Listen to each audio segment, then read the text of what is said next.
It's a great pleasure to be here again. It's also a great pleasure to try and deal with an issue that's one of the trickiest things in clinical care and indeed in social life generally. How do you link an adverse event to a treatment? And in particular, an adverse event like violence. It's, as you'll see, the trickiest thing of all to link to a treatment. But it's an issue that's got huge implications for all of us. Let me just begin here with the issue of adverse events in general, drug-induced adverse events. And this is the thalidomide crisis. You have a child here, the advert says that your young child's life could be saved if you switched from a barbiturate sleeping pill over to the new sleeping pill, thalidomide, because if you overdose on it, if your child finds this pill, opens the top of the bottle and takes all the pills, overdoses on it, that they aren't going to be killed by it. But of course, as we know, this was a drug that produced horrific side effects. And in an effort to try and make sure that that wouldn't happen again, we put controls in place, which you might think are the kinds of controls that help us pick up the adverse effects of drugs, but in fact are controls that do just the opposite. They hide the adverse effects of drugs. What we put in place are controlled trials. Okay? The idea was to get the pharmaceutical companies to produce new pills to prove that their drugs worked and were safe before they were brought to the market. But controlled trials have a number of adverse events. Controlled trials were all about trying to get the pharmaceutical companies to bring drugs on the market to prove the drugs worked. They were going to be forced, as it were, to squeeze through the eye of a needle before they could get on the market. The idea was industry were a bunch of scurvy knaves who couldn't be trusted, and controlled trials was a way to help us dance with the industry python. Now, there are actually parts of the world where people dance with pythons. Men organize for women to dance with the pythons rather than actually dance with them themselves. And here you see a lady from Malaysia dancing with a python. She's a lady who made a mistake later on because this can go wrong, this particular dance, if the python can grip its tail onto a fixed point. If it can do that, it can squeeze you to death. The art lies in ensuring that the python can't get a grip of anything firm. When we put control trials in place, we thought we were grappling with industry, but in fact, industry have been awfully pleased with the whole thing because what they found is they can do control trials and hide all the data that comes out of these control trials, and that's the point at which they grip their tail onto a fixed point and are squeezing us all to death. Because they hide the data from the adverse events that their drug may have caused in the course of a controlled trial. There's a further problem. The whole ethos or method behind controlled trials assumes that the observations of the individual person can't be relied upon. So we're now in a world where the observations of the person over on the right, the pilot of a near miss, are taken into account and paid heed to. If she reports that things nearly went wrong when I tried to take off on the plane on a plane flight from wherever to wherever, people pay heed and they change the system in order to make sure that these things don't happen again. But the observations of the person on the left, if she puts you on a drug and reports that this has made you become violent and hostile and possibly try to kill people, her observations aren't paid heed to. They're binned. They're regarded as anecdotes because only clinical trials give us decent information. Her observations don't change the system at all.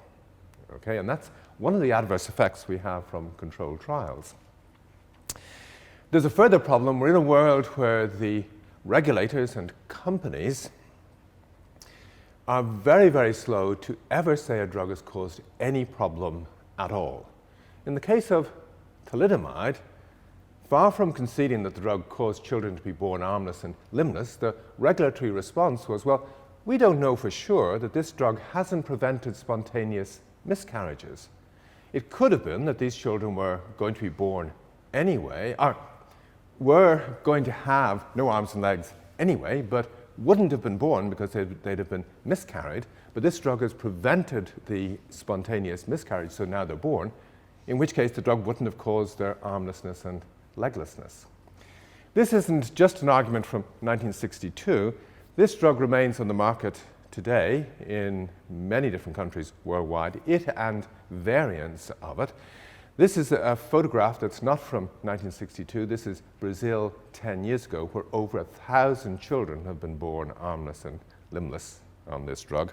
So it's not an old and past tense issue. It's also not a response that's unique to this drug. Let me introduce you to Matt Miller. Matt Miller was a 13-year-old boy who had just changed schools. Clearly, when you go to a new school at this age, you can be a little bit nervous for a while. And during the first few weeks in his new school, he was nervous, and his teacher told his parents that he was a bit nervous and anxious. Perhaps they should bring him to a doctor. The doctor put Matt on one of the SSRIs, Zoloft.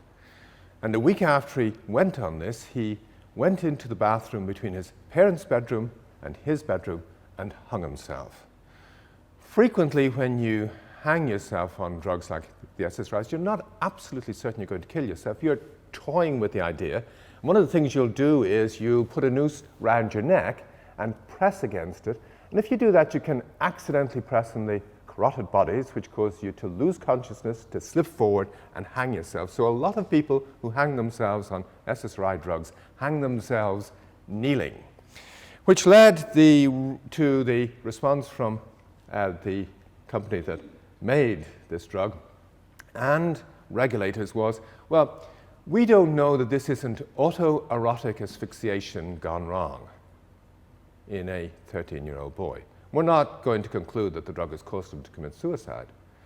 This is routine regulatory and company responses to these issues. If you're waiting for the MHRA in this country, the FDA over in the States, to ever say a drug has caused a problem, you will be waiting a long time. It's not in their DNA.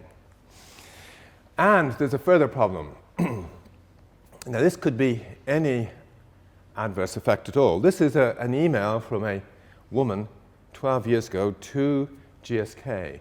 She's been put on their SSRI, Paxil, and it's been hugely helpful for her. She's less anxious on it. Could you wait till the end and we'll pick it up at the end? Okay. Hopefully you can read this, but I'll leave all of the actual slides here so you'll be able to see them later. But what she's saying to the company is this. Your pill was hugely helpful for me. Problem I have is I got pregnant and my baby had truncus arteriosus. This is a defect of the blood vessels leading out from the heart. And she wants to know, look, could your drug have caused this? Because both I and my husband are desperately keen to have a family. And even though your drug has helped me hugely, if the drug could have caused a problem, I will go off it in order to make sure that my next baby has a better chance. Okay, so here's the end of the email here. I'm not saying anything bad about your drug. It's been a miracle pill for me. I just need to know if there's any evidence that the drug could have caused the problem.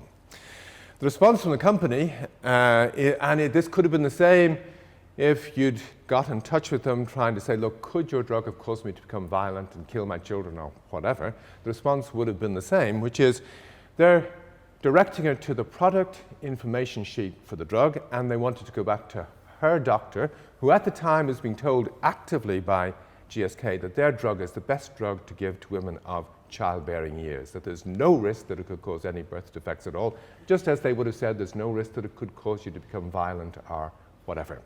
And go to your doctor. This is the key point, because he supposedly or she supposedly knows all about you. The company doesn't want to give advice because they don't know you.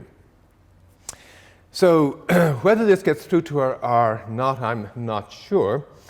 But she gets in touch with them the next day and says, look, I really need to know, is there any research going on about your drug and birth defects of the type that my child had. I need to know because if there is any hints that I shouldn't be on this drug, even though it's going to cause me awful problems to halt it, I will halt it.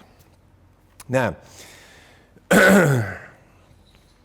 one of the extraordinary things about this is that she was able to get through to GSK at all, because it's terribly, terribly hard to get through to any of the pharmaceutical companies on these issues. Over in the States, they've got direct-to-consumer adverts for all their drugs, and these adverts come with a phone number on the bottom of it that links to a call center, usually in India these days. It isn't a place that's going to give you any information about whether the drug could have caused the problem or not. Adverts to people like me in journals also have phone numbers on them, and again, they don't link to GSK. GSK has a range of numbers you can call, none of which link to the medical information department at all. Nothing links to anyone who has any duty to really let you know could their drug cause the problem or not.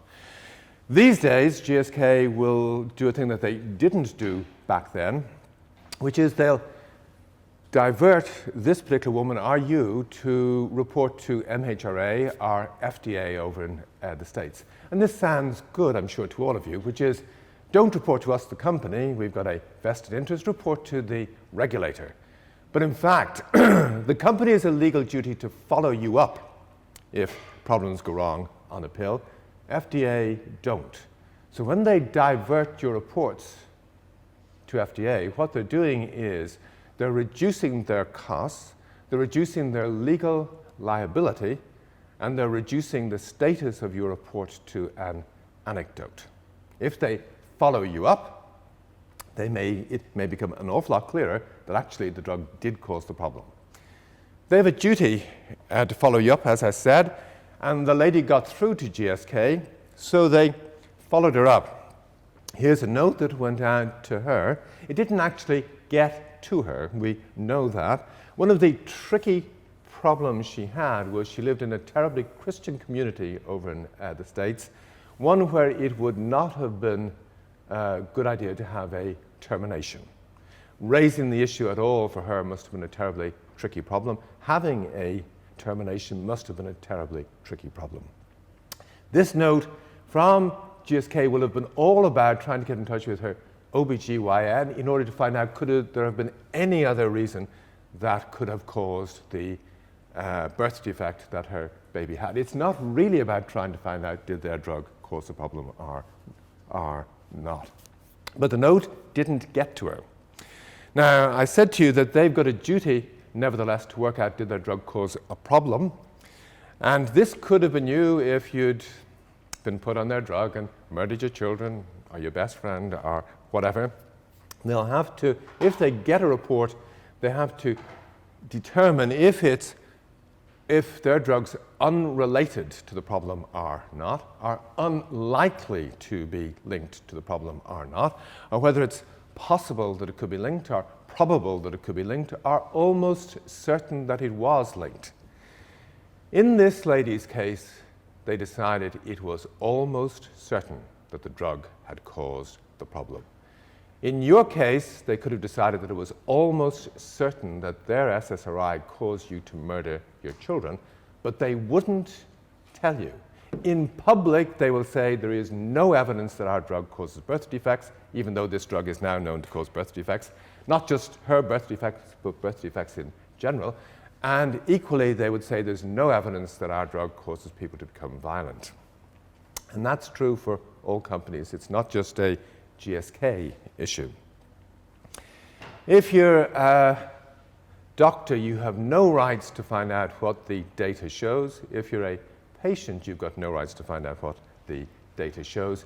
If you're an investor in the company, however, according to the Supreme Court of the United States 2 years ago, you have a right to see what the data shows, which is a curious little anomaly.